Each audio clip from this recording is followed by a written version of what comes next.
Bonjour, alors il y a 2 jours je vous parlais de cette fameuse application, enfin ces fameuses applications que l'on a sur le téléphone en Chine, donc que ce soit un téléphone Android ou un téléphone iPhone et compagnie, eh bien on peut retrouver ces applications. Ce sont les applications qui nous permettent d'appeler un chauffeur, une voiture ou ce genre de choses.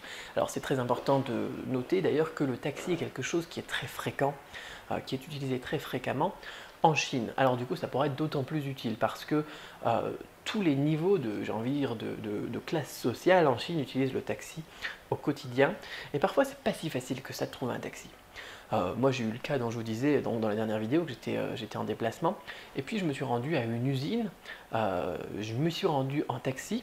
Et le problème, c'est que c'était dans un quartier industriel, en plein milieu. Un quartier industriel, c'est que des usines dans un gros quartier, quoi. Et je me suis retrouvé donc en plein milieu à visiter une usine, à rencontrer le patron, etc. Et quand je suis ressorti, eh bien, je regarde sur mon GPS. J'étais au milieu au final de nulle part.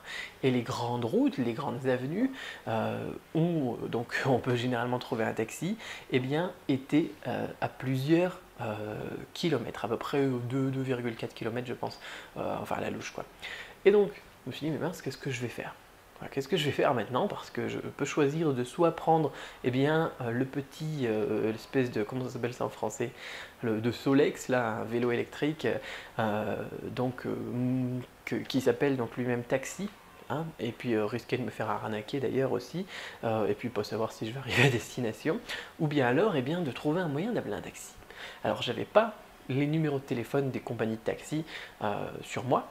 En plus d'ailleurs que lorsque l'on appelle une compagnie de taxi avec un numéro de téléphone, eh bien ils vous chargent des frais supplémentaires entre, bon alors c'est pas cher, hein, mais entre 25 centimes et 60 centimes d'euros par course. Alors je me suis dit, bon, qu'est-ce qui se passe ici? Je sais qu'en Chine, il y a beaucoup d'applications, j'en ai déjà utilisé une fois, qui permettent d'appeler un taxi, donc je me dis, bah tiens, je vais demander à n'importe qui autour de moi, quelle est l'application préférée de chauffeur de taxi ici? Et donc on m'a dit que c'était l'application Didi Dache, Didi, voilà, donc vous pouvez trouver ça, si vous le tapez en pinyin, de toute façon je pense que vous allez le trouver. Hein. À Shanghai, j'avais vu de la publicité pour Kuaiche, donc voiture rapide. En fait là le Didi Dache, c'est tout simplement parce qu'à chaque fois qu'un chauffeur reçoit un message, je suppose ça fait Didi, et puis ensuite il indique donc l'adresse. Et donc bah, j'ai installé avec la 3G, super pratique, en Chine aussi d'ailleurs, ça c'est pas cher en Chine les téléphones et tout ça.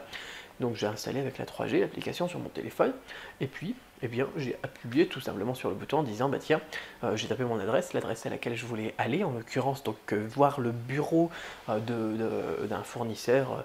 Bon, je vous raconterai pas toute ma vie donc sur ça, mais bon, j'ai tapé donc son adresse.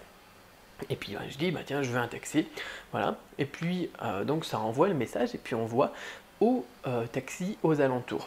Donc les plus proches étaient loin en fait, hein, entre 1 et des brouettes de kilomètres et jusqu'à plein de kilomètres d'ailleurs, il y en a un peu partout, mais bon, il appelle les plus proches, environ entre 5 et 10 au début, et ensuite il propage le message s'il n'y a pas de taxi qui vole, qui récupère la commande tout de suite, hein, la course.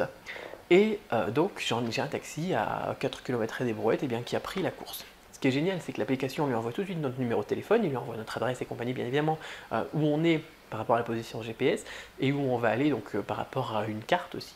Et puis donc il lui dit, puis le chauffeur est donc il prend ça et puis il m'appelle et puis il me dit bah t'es où exactement?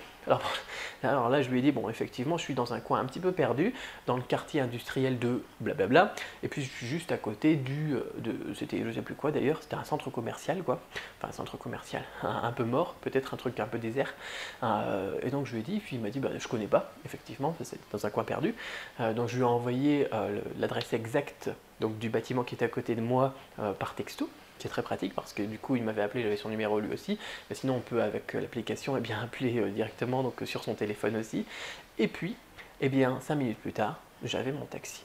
C'est super pratique et c'est pas du tout comme Uber ou je crois qu'il y a une nouvelle version d'Uber parce que c'est le même prix que les taxis déjà, ça c'est très important parce que généralement ce sont les taxis qui prennent les commandes et donc j'ai rien payé de plus. J'ai pas payé la course pour qu'il vienne, j'ai pas payé les frais supplémentaires de réservation que j'aurais pu faire au téléphone. Il a tout simplement récupéré la commande. Parce qu'en plus, c'est aussi motivant pour les chauffeurs parce que, eh bien, lorsqu'ils reçoivent une notification comme quoi il y a quelqu'un qui veut prendre un taxi, eh bien, ils ont un bouton en disant je suis le premier, quoi. C'est un peu comme les soldes, quoi. Je récupère la commande, je me dépêche, etc. Quoi. Enfin, c'est très motivant pour le chauffeur. Et du coup, eh bien, ils vont pas facturer de frais supplémentaires.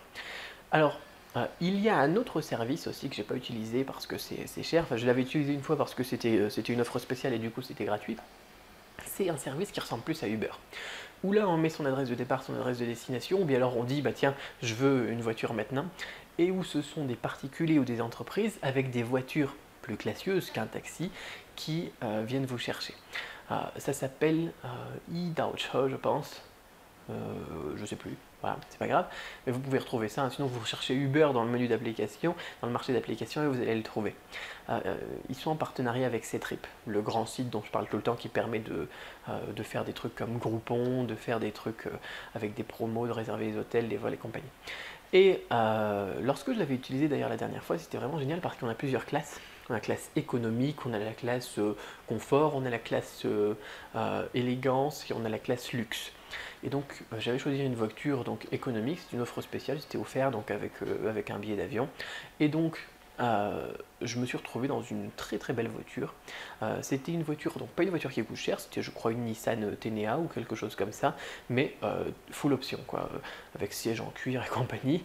Et c'est vraiment quelque chose qui est génial aussi. Je crois que pour une course, par exemple pour aller vous chercher à l'aéroport, le prix, et pour vous déposer n'importe où en ville, le prix c'est 17 €.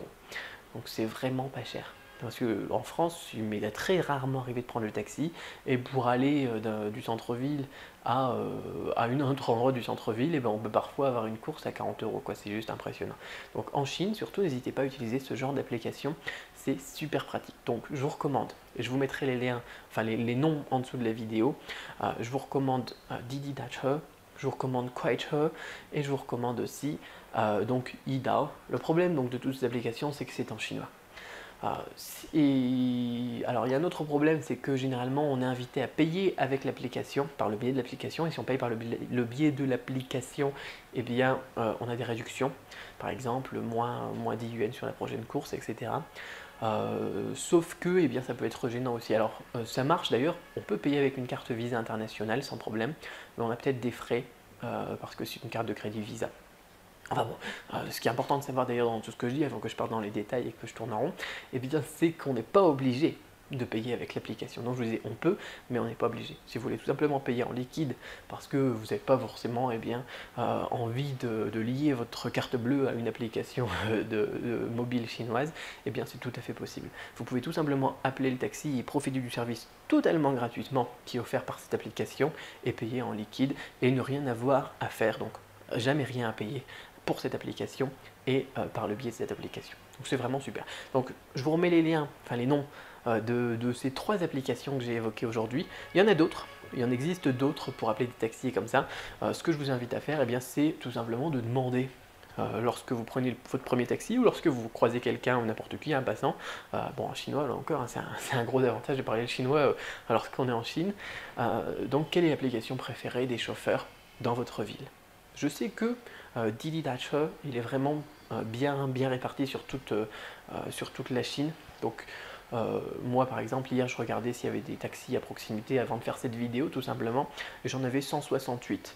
Donc je pense que ça doit aller, parce que là je suis dans une ville qui n'est pas très connue, pas très développée, pas très avancée on va dire, et il y en avait déjà 168 autour de moi. Donc je pense que si vous allez dans des villes comme la plupart des villes dans lesquelles vont les gens normalement, c'est-à-dire Pékin, Shanghai, Shenzhen, Canton et puis Xi'an, eh bien il n'y aura aucun problème donc pour utiliser ça. Alors bien sûr, et encore une fois, il faut être capable de donner votre adresse en chinois. Voilà, et bien, et puis de décrocher le téléphone et d'expliquer où vous êtes en chinois lorsque le chauffeur a accepté donc votre demande. Voilà, donc j'arrête de blablater et de raconter tous les détails de ma vie. On se retrouve très bientôt, demain ou après-demain, pour une autre vidéo. Une fiche pratique ce coup-ci. Allez, à bientôt.